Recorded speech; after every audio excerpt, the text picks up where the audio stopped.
Hi, and welcome to the Real Women of Boxing. Today's guest is an absolutely amazing lady, based out of NYC. She is a boxing manager, Sarah Fina. How you doing, Sarah? You all right? I'm doing well. How are you? I'm good. Bless you. So you've had a busy couple of weeks. Busy couple of weeks. So firstly, I wanted to talk to you about this mad, crazy situation that happened. Oh, firstly, congratulations to Team DHB. Yes, DHP. Yes, crazy. But undisputed champion of the world. I know. Yes, and to be part of that history as well. Yeah, definitely. Madness. It's wow. It's very fulfilling, to see Devin come from, this little kid I used to babysit, take to school some days, pick up from school, and to see him become undisputed lightweight champion of the world is just incredible for me. So you can tell me a little bit more about that a bit later. You literally were part of the whole team. What was your role there? Because I know that you're a manager, but do you work for DHP or are you part of this management team? How does it work? I've always, not contractually, always helped him and his father in any which way I can because I just have a genuine love for them. But, I guess you can call me like camp coordinator in this case. I got him his sparring partners. I was working with DeBella and Top Rank to do the travel, the hotel, the medicals, just, keeping everything pretty organized because there were so many different, personalities in that camp. So many people came to support, but it was like, I kind of like brought everything together and kept everything kind of organized. It was kind of like their point person. There was a lot to organise as well, wasn't there? There was a lot to organise for sure. Yeah, there was a lot going on. Listen, if I was a conspiracy theorist...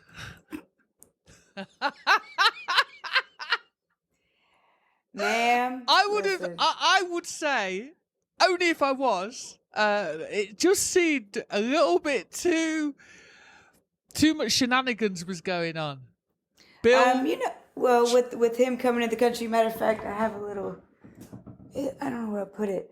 Me and Devin together went to the police station after he had that first face-off with George Kambosis and did what they call like a declaration where, he writes out like just, what he thinks about his father and, how his father's changed his life and how he needs him in his corner and how he's so important to him, and had him sign in front of a sheriff or police officer at the police station. And then we had Devin's lawyer send it in to the government in order to throw this Hail Mary pass, try to see if there was like one last chance we could get him in. And it worked.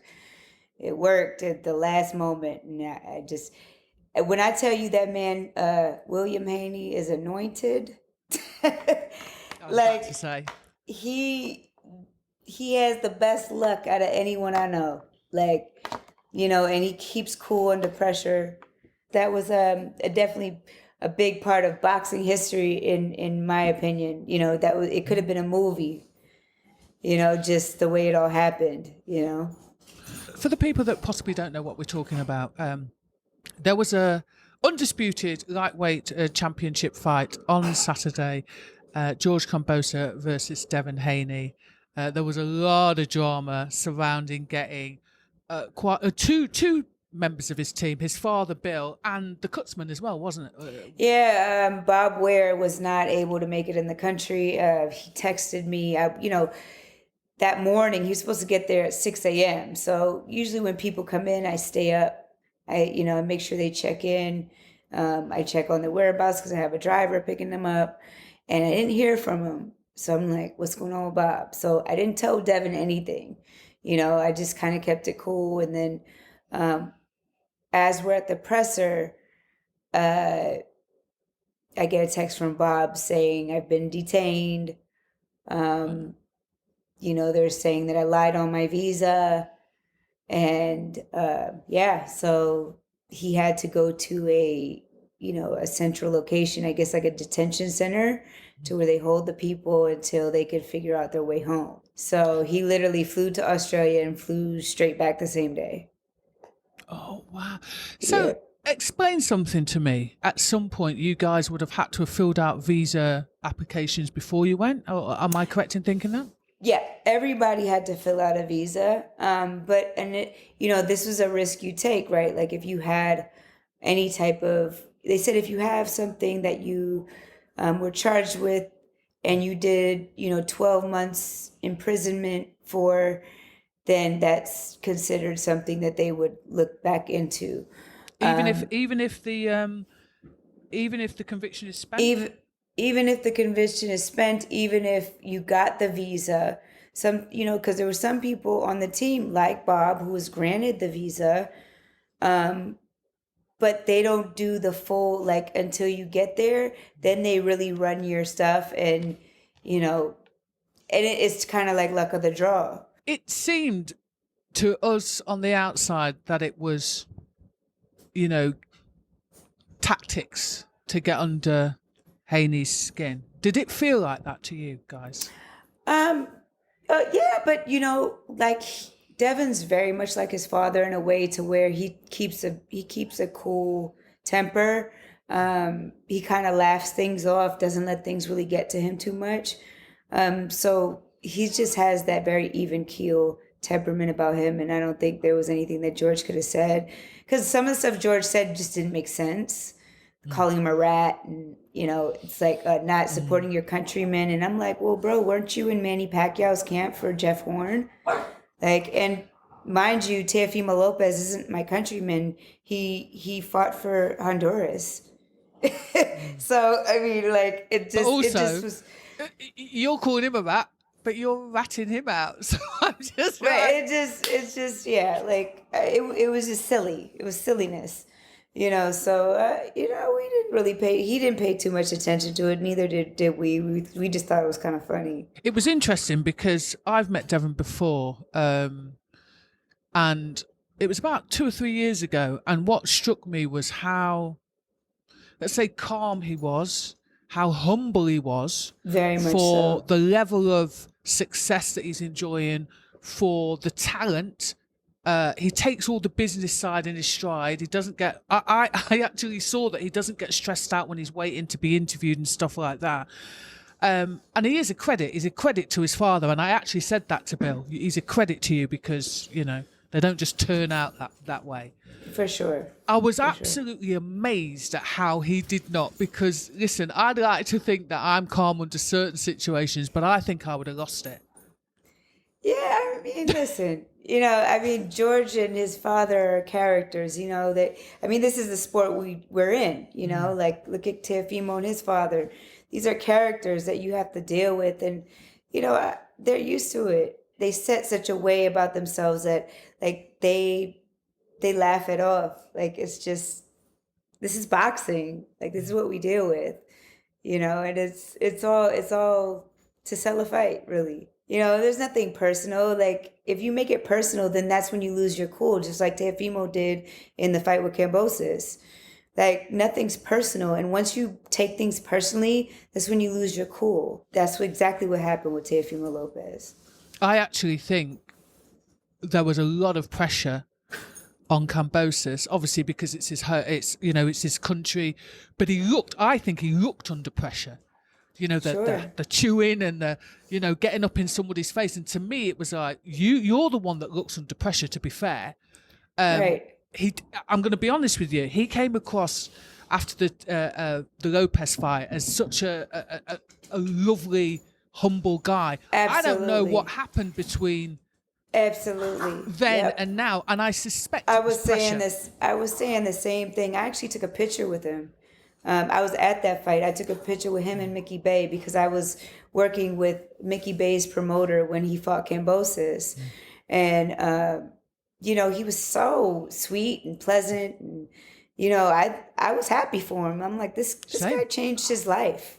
And like nobody really knew much about Kambosis, and now he's the undisputed champion of the world.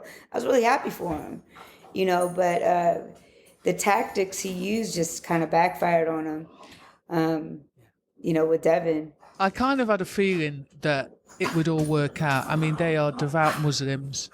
I see the way that they carry themselves, and I'm a great believer something's meant to be, it'll be, and it doesn't matter how much, and maybe that's where that calmness comes from, that centeredness that Devin has. Would you agree? Yeah, absolutely. I mean, Devin and his father both took their Shahada, I think maybe 2 years ago.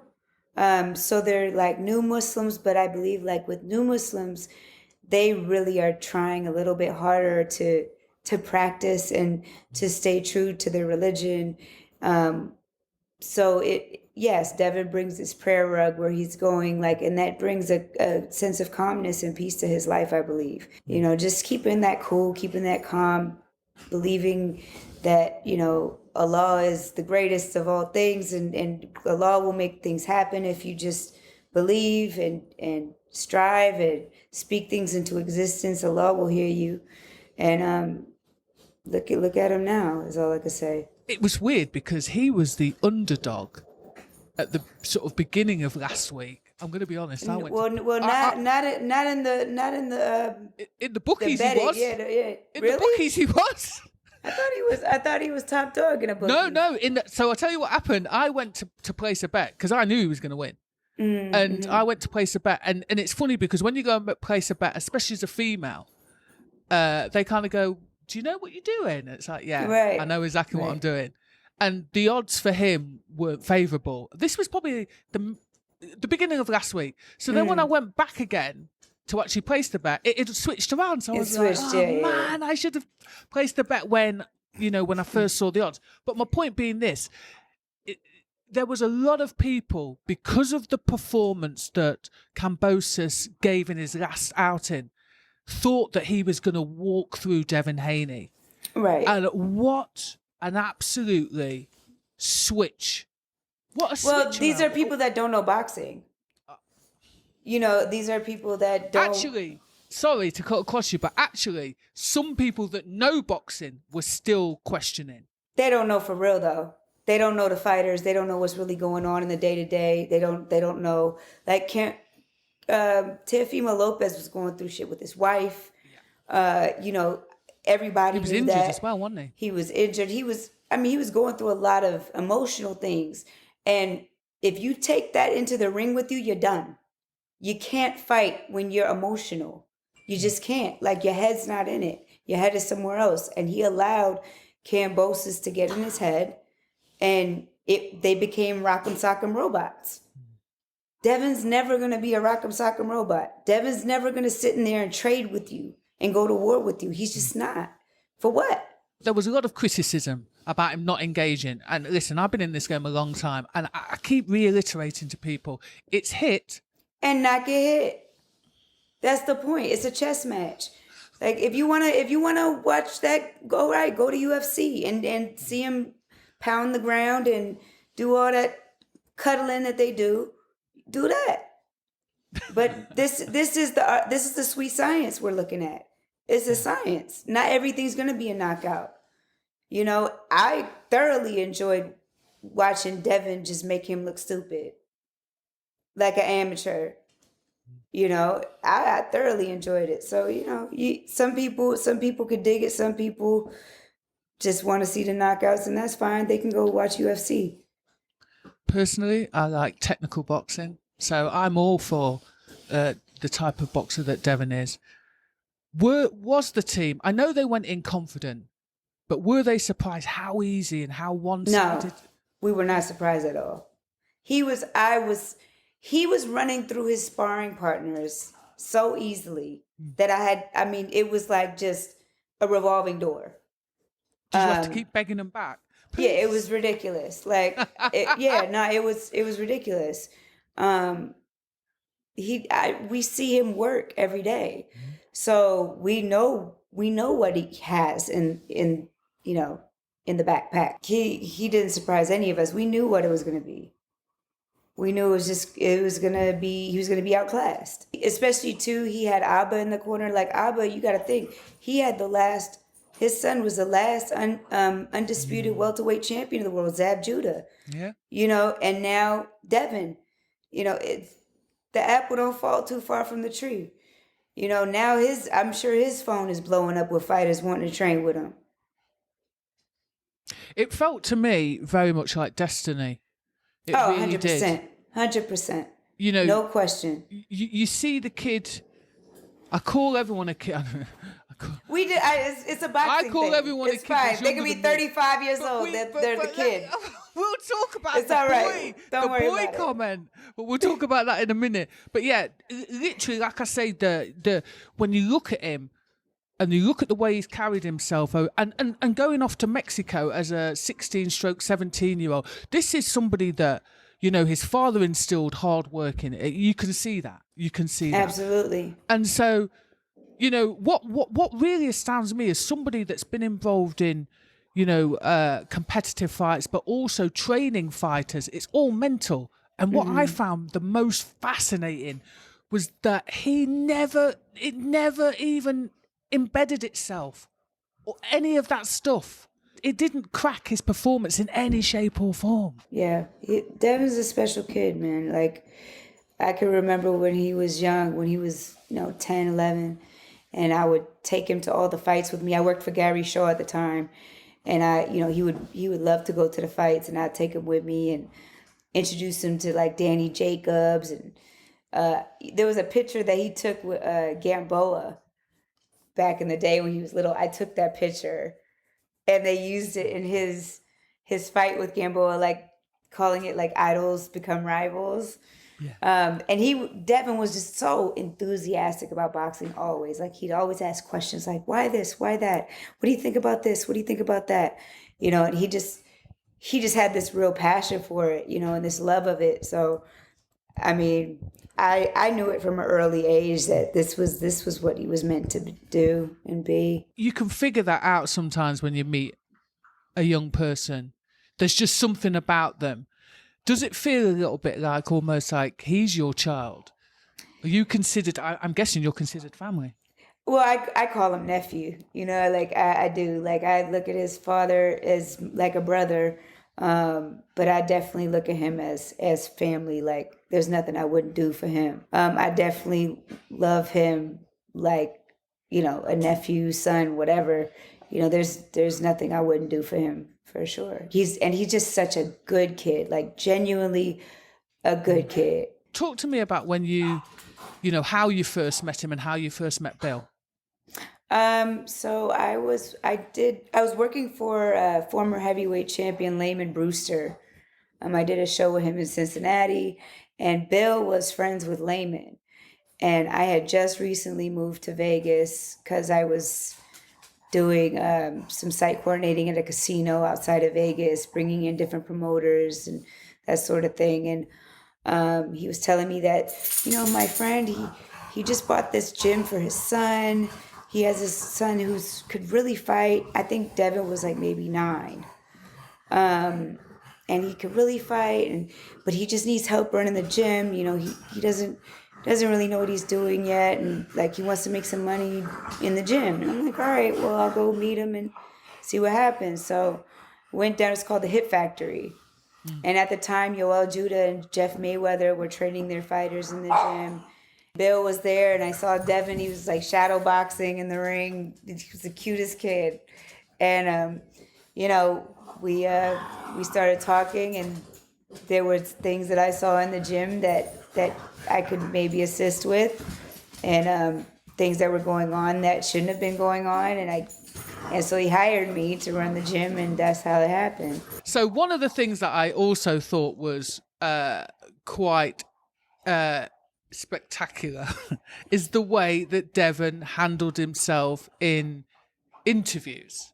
So there was one particular interview where the gentleman called him a boy. Oh, wow. Yeah, I think I do remember that. He handled himself very, very well. And in actual fact, it's something that he did that, he handled that incredibly well. And I think he showed such a level of class He thanked everybody. He, you know, all of that stuff. I mean, were you surprised at that sort of comment coming from, you know, quite a mainstream presenter? I need to see it again in its entirety. But yeah, out of line, completely out of line. I'll tell you one thing, he's lucky to still have teeth, you know, because Devin might not do it, but man, he's got some people that really love him. You know what I mean? So I'll just leave it at that. Devin is definitely, like I said, even keel.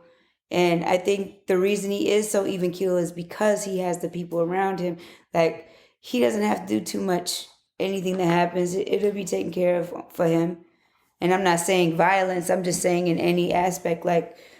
Is there any chance that this presenter had no idea that terminology was offensive? I don't think so.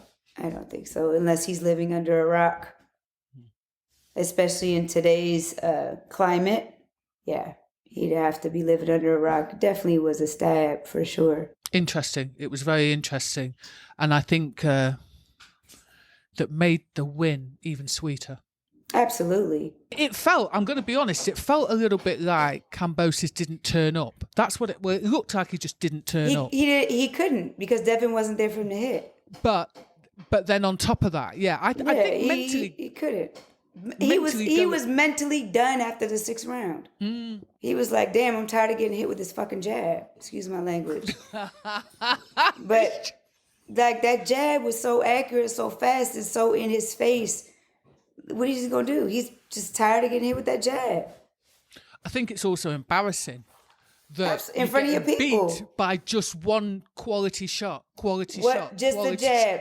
Like, Devin really did, like, you know, he didn't throw a bunch of power punches. He was getting beat with a jab. I know. But that's the most important punch in boxing. I have a saying, listen, if you can't move your feet first, you've got to be able to move your feet, and you've got to just nail down those basics. And it annoys me when people neglect the basics. And then it annoys me also when people complain of, well, he was only doing this, he was only... because he didn't need to do anything else. He didn't need to do anything else. Love it or hate it, he still got the W. He did. So, did you get one of those pieces, those DHP pieces of jewelry? Man, that's the question. So I think he passed those out in Vegas last night. I need to come home. I needed to come home. I haven't been home in a month, but he'll be here on Friday, so we'll see what's up. I'm sure Devin gonna look out. Yeah, you need a little, I don't know, whatever, a little handbag, a little chain, a little... Yes. Because listen, underneath, you know, all of that, I'm guessing that you were just, like you were saying earlier on, you didn't let him know certain things. You've kept it on an even keel. You know, you're the machine bubbling underneath. And I'm not saying that other people didn't play their part as well. Sure. So it feels to me like you just let the athlete do his thing. So typically, you know, yes, I manage fighters. In this particular instance, it was because I've worked with DeBella, I've worked with Top Rank. They all know me from whatever, right? But I've never actually worked for a fighter in that capacity, right? Like kind of like an employee of the fighter as opposed to like a manager. So it was like I was trying to, you know, make him happy, but at the same time, I also had to, you know, deal with Evan Korn with the PR and, you know, make sure they got the things that they needed as well. But I needed to remember that I am working for Devin right now. It's like I had to find that balance, and some of Devin's teammates were getting a little upset with me at times. Like when I would, you know, there was an instance where we did the media workout and all of Devin's camp got on the, you know, stood on the ring. You know, and I had to like, yo, get down. And it wasn't because I'm like trying to chastise them. It's like, this is a media workout. So we don't need, this isn't a real fight. We don't need you in the corner right now. We just need you to be right here so that the media can get their shot. It's a disservice to Devin. Exactly. Because now you're going to have Kambosos. Yeah, you're going to have, exactly. You're going to have Kambosos with all these great shots of the media workout. And Devin, all you're going to see is the backs of his trainers. I think it's brilliant you spoke out, because I think far too much in this day and age, and like I say, I've been around boxing a long, long time, but there are certain people that want to be ahead of their fighter. They want to be in the limelight, and if to me, if you can't step back and let the fighter be the center stage, then you're in the wrong game. Right. It has to be about the fighter, not just on the night, just always. Always, yeah, 100%. And your fighter is a product of what you put in, right? So you'll get shine anyway. They'll say, well, who's his trainer? Who did this for him? Who's his nutritionist? Like, he looks amazing. You'll get the shine that way. As long as your fighter is shining, you'll get all the accolades from that, all the respect. People will ask the fighter, who did that for you? I'm doing this interview for you. And I wasn't on the press conference table. I wasn't, but you see it. You see the work. Yeah. I don't have to do much for you to see it. Absolutely. And to be honest with you as well, unless you're in PR or something like that, unless you're really trying to push yourself as a manager, but your focus should be on your fight. Right. And then whatever else comes is a bonus. That's the way. Does that make sense? 100%. When you first started to manage fighters, how did you get into that? Was there a family member that was a boxer, or what happened? So I was trying to, I was a fighter. I had a lot of amateur fights, and then I turned pro. But my daughter was born in 2003. I went pro in December 2004, and at that time there was no money for women. Like, I made $400 my pro debut because my trainer took half. Said that was his fee. I didn't know anything about the business, so he took 50% of my purse, and then I had 2 fights fall out back to back after that.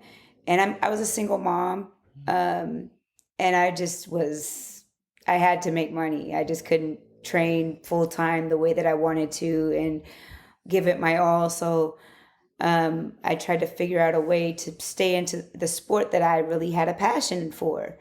And so then I found a fighter named Rashad Holloway on MySpace years ago, and we started working together, and he came out to LA. I was living in LA at the time, and we just started working. I mean, he ended up retiring because he had an orbital bone injury that was due to being in camp with Margarito for the Shane Mosley fight, when they found the cement in the gloves or the plaster of Paris. So that was kind of like a big deal as well. But he was a good fighter. And then from there, I got a job with, I did some stuff with Arena Boxing when they brought the Cubans over.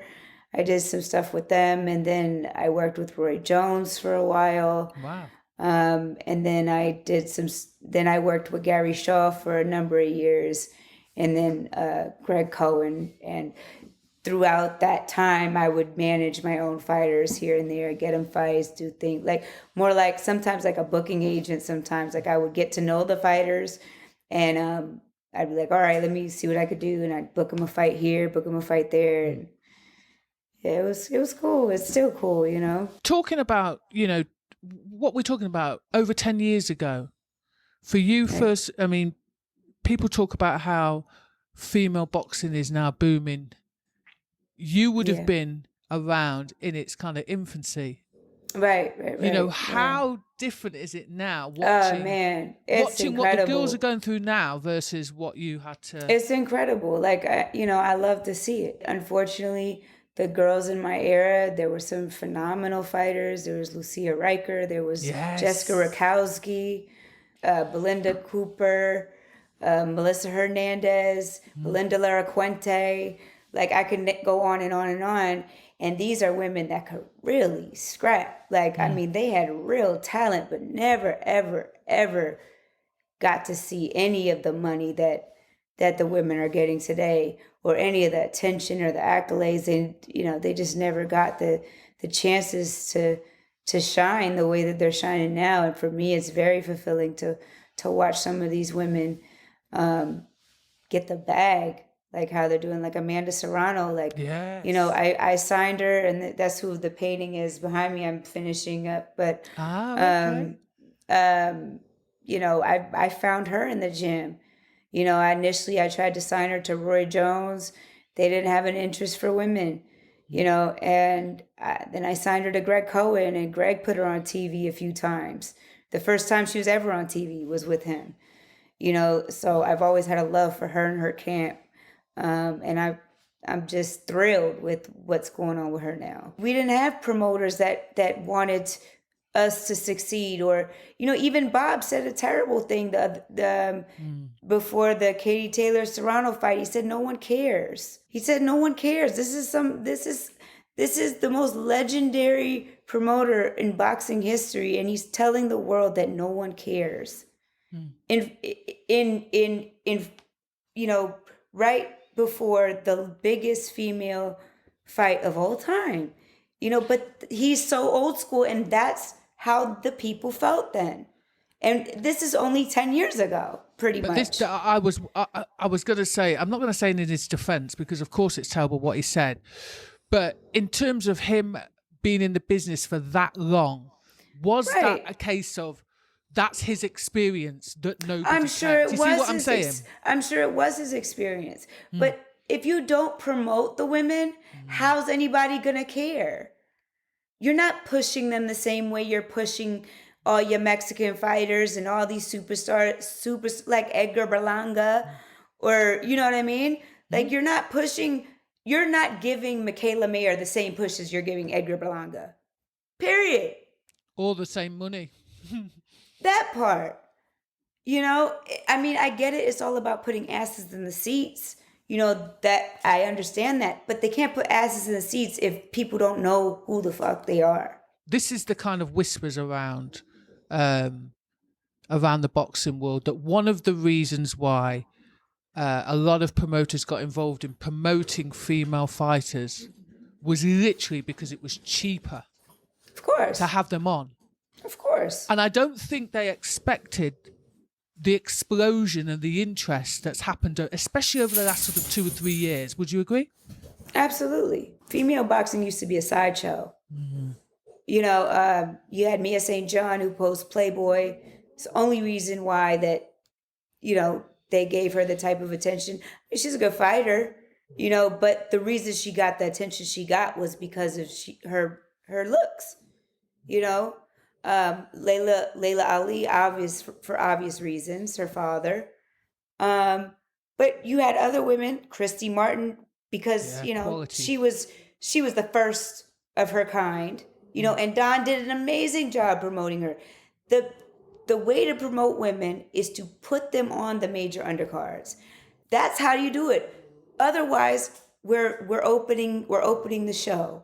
We're bout number 2. You know, nobody gets to see us because nobody's tuned in yet, or it's off air.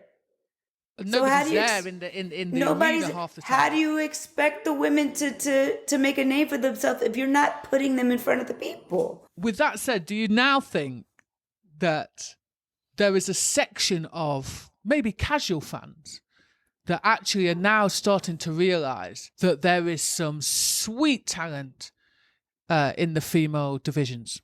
Absolutely. I mean, you know, I just came from Dubai before Australia. I did the fight with Pursuit and Mekhaled, and that was the most incredible fight.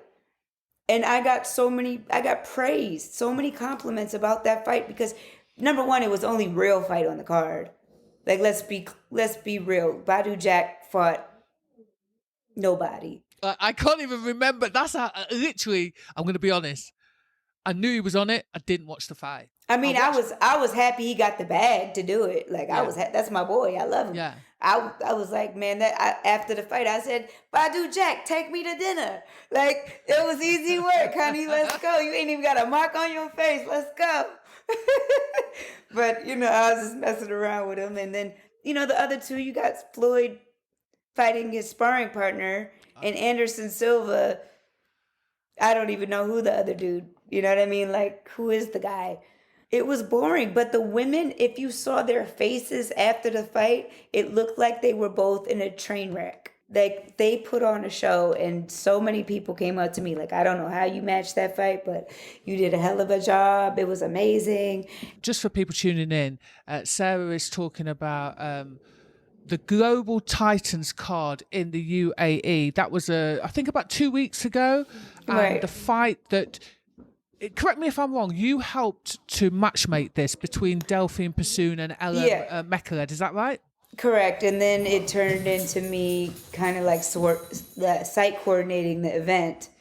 Talking about that fight, which was for the WBC silver belt at super featherweight. So Ellen was out, had retired. How did you coax her back? It didn't take much coaxing at all. I reached out to her, she's not her manager. It's like one of her really good friends. I guess she worked with a promoter in France that she had some fights with, or whatever, named Rachel. I found her on BoxRec, and I reached out to her, and she liked the idea of it. She liked the opportunity. And I think, still the Mayweather name holds weight. So to fight on a 100%. Floyd Mayweather undercard, I don't care if it's for an exhibition or not. Like, what fighter wouldn't want to jump on that? You know what I mean? Because of the amount of viewership that you're going to have. Unfortunately for this event, the viewership wasn't great because of the simple fact that, the president had died. Mm-hmm. We had to move the venue from Dubai to Abu Dhabi. You basically had 2 days to promote a show. And then the live stream got hacked.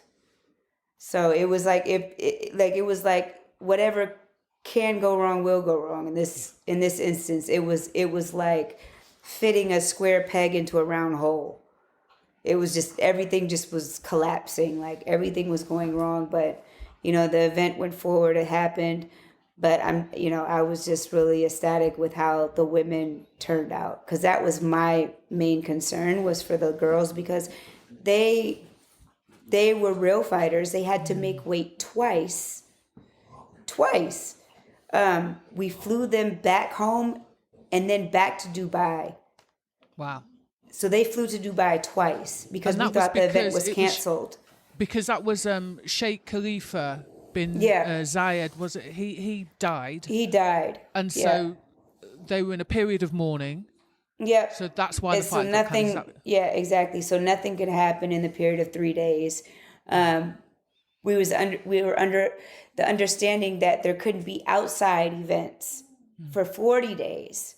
So therefore, it couldn't be on the Burj Al Arab, on the helipad anymore, because there can't be fireworks, there can be no music. It had to be inside a venue. There were some intricate parts of the inside dealings with the investors that I'm not going to really go into because it's not my place to talk about. But Abu Dhabi and Dubai, apparently they go like this. Like they clash heads a lot. And so Abu Dhabi offered to put in the remaining money, take care of hotel, transportation, whatever the case may be.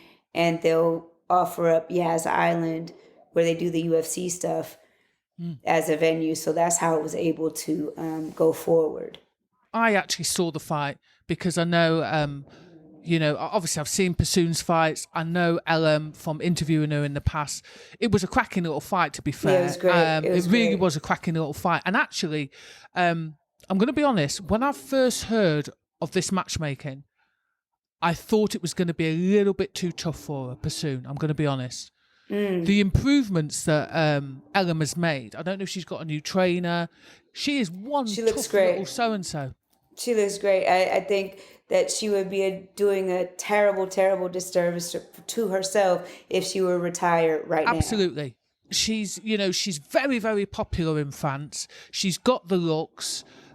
She's got the talent. It would be an absolute disservice. But she... I think one of the things about Delphine Persoon is not necessarily, she's not the best technical boxer. We already know that. But one thing she's got is super, super heart. And I can curse on this, right? I could curse on this, yeah? Yeah. Delphine Persoon gives no fucks. No, listen, this seems like an animal. You're going to come out of that fight with lumps and bumps. Yeah. I don't care how good you could scrap. You're gonna get touched up. Point blank. Period. I actually offered the fight to Melissa Hernandez. She was like, yeah, it's a no, sis. Oh, not no. Are you paying me $100,000? Like they're not having it. She's tough as fucking nails. Yeah, she is. And what the thing about her, she seems to be one of these people. Listen, she will take 4 to flipping land 2 massive shots. That's the 100%. That's exactly what she is. Particularly, like I say, she's not particularly. I'm trying to be polite. No, she technically sound. Technically, she's not great. However, her heart and her heart is tremendous. Her heart tremendous. is not and her engine, and that's the thing that I think. Actually, I did a podcast on this when the fight happened the next day, and I said what I think it is about Delphine Persoon is the engine is the thing. Her endurance is out of control. Yeah, but I think that's the thing. She that doesn't women get tired. Shit themselves over. Yeah, she doesn't get tired. Have you not seen her when she goes back to the corner? Yeah, she had an Adderall before the fight or something. This woman's crazy. She did a line of cocaine. Oh, it's something. Serious, because my girl she gets back to the corner and they're mopping and she's not even breathing. My girl's not even breathing. Yeah, she's special for sure when it comes to the endurance side of things. Oh, I thought it was wait for him to go. Excuse me, ladies. Thank you for putting that match on. That's the first thing. Because and originally that wasn't the original match either.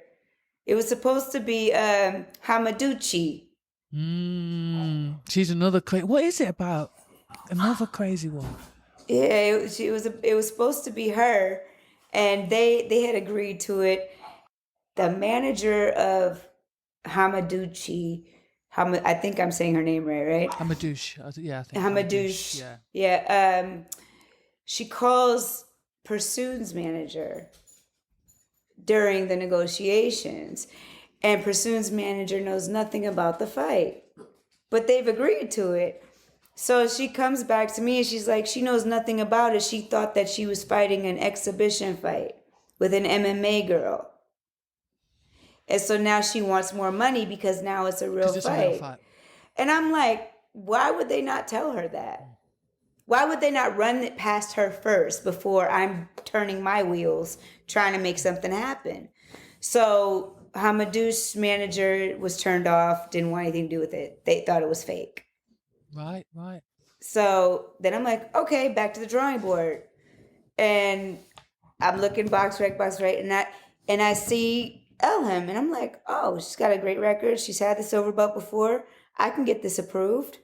And they wanted it to be for a belt. So I called Mauricio. He puts me in touch with the chairman of the women, Malti. And he's like, we'll absolutely sanction that. We'll make that for the silver belt. Perfect. Good job.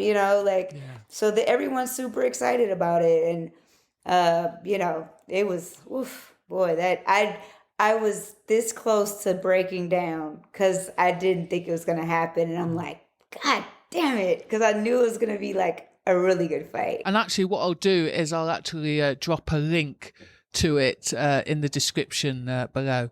It was a cracking little fight. You just seem like somebody that, you know what, you don't let anything faze you. You're what we would call a go-getter here. Somebody that just solves problems. Yeah, I like to call myself the female Ray Donovan of boxing.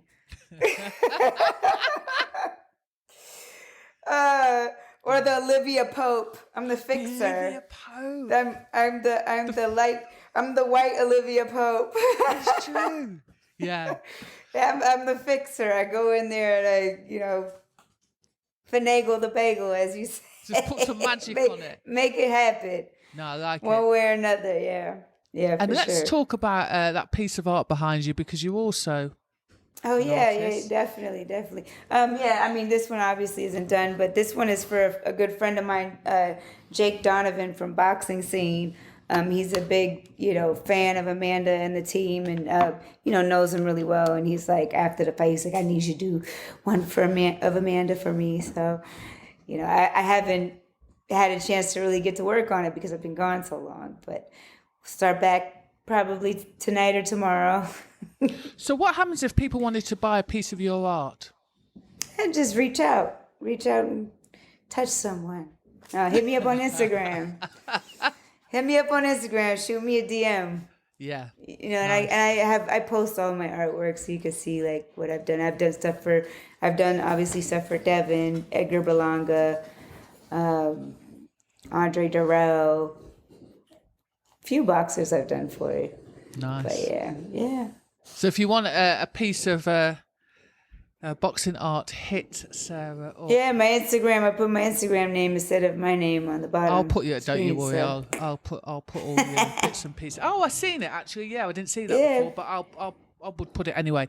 So listen, you've got loads of stories. I'm sure that I have to have you back on again. Oh yeah, 100%. I have to have you back on again. But until the next time, thanks ever so much for giving us your time. Oh yeah, my pleasure. Absolutely, it's my pleasure.